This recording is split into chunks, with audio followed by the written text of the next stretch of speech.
Good morning. Today we are going to start our last chapter, chapter 9, which is going to be scatter plots and data analysis. Okay. Just remember that you are going to come into school. I believe it's the week of the 18th, and you're going to return your textbook. Okay. Don't forget, you're going to put a piece of paper inside the front cover. Just put a piece of paper with your name and my name and just put it into the front cover.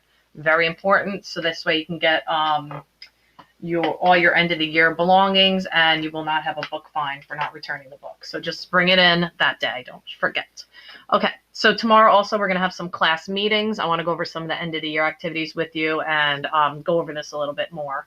This is one of those topics that I think we need to talk about a little bit more than just the videos. So we'll see how that goes. Hopefully everybody will attend.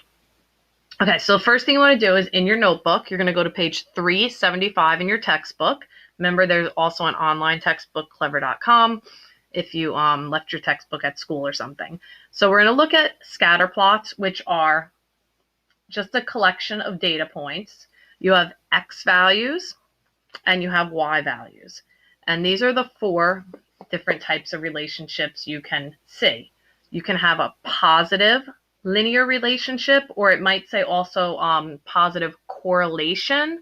And that's where your data points are increasing from left to right, kind of like with slope when we talked about positive slope and negative slope. But you're not going to connect the dots, and you're just looking for a relationship in the data.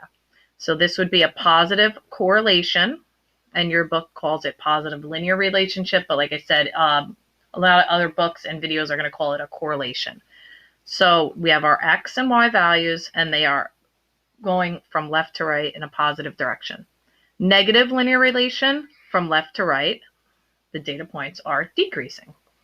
Nonlinear, you have a close relationship in the data, but it just doesn't form a line, either positive or negative. It's kind of like curved. Okay, so this would be a nonlinear relationship.